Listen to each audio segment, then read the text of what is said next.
Okay, so hello everyone. We're from the first group of English for International Relation lessons, and today we're gonna discussing about leadership in indigenous tribes.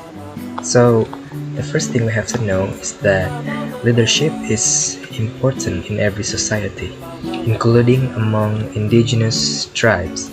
Indigenous communities have their own unique ways of choosing and respecting their leaders.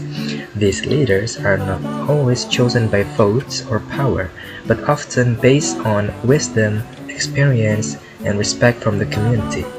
Understanding how leadership works in indigenous tribes help us to see the importance of culture, community, and history in shaping good leaders. So, leadership in tribes is often hereditary or based on recognition of a person's wisdom and courage. Chiefs usually have the authority to organize the social and economic life of their community. And the traditional leaders are born because they are looked up to by the community based on their spiritual achievement and the service of the community. And there are three theories of traditional leadership. First is trait theory, where the leadership style is based on the characteristic.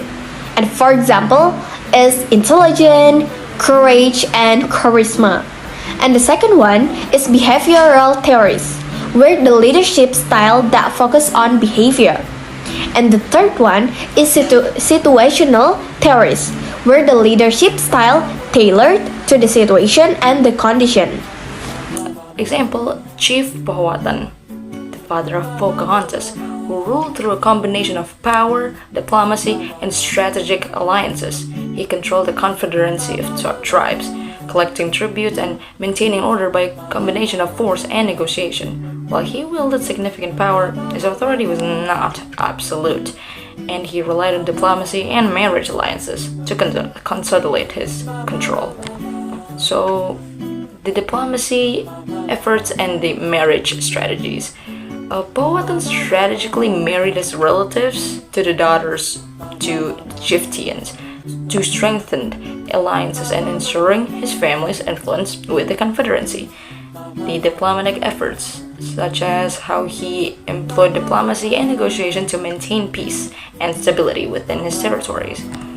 Military force and control. So Powhatan used military to subdue tribes and establish his dominance over the territory. He would engage in raids, killings, and replacement of tribal leaders with his own relatives. There's also religious authority, where this man has a position as a religious leader, known as the powerful shaman, added to his influence and prestige. One negative impact of leadership in some indigenous tribes is corruption and mismanagement. When leaders misuse community resources or prioritize their own interests over the well-being of the tribe, it leads to mistrust and division. This can prevent important projects like education, healthcare, or infrastructure from being properly developed. And as a result, the whole community suffers, and people may lose faith in their leadership and traditional system.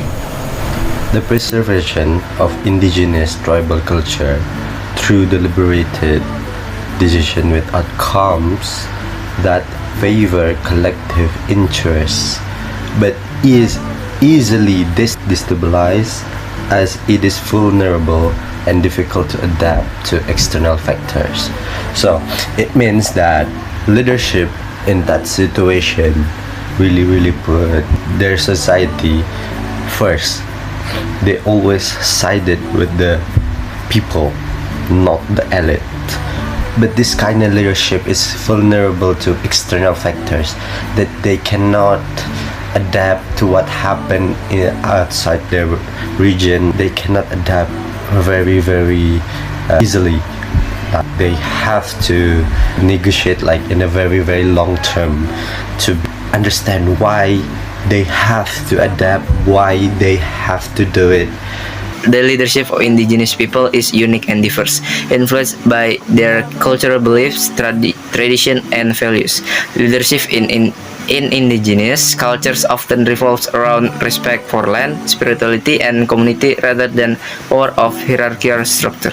And however, this kind of leadership had a history with colonialism, specifically by the Europeans. The effect from the past led to how disproportionate their culture is in present society. Furthermore, the introduction of new technology and economic system have resulted in a shift in societal values and priority. This leaving less space for indigenous ways of life and leadership style to be valued and recognized by the modern society. Thank you.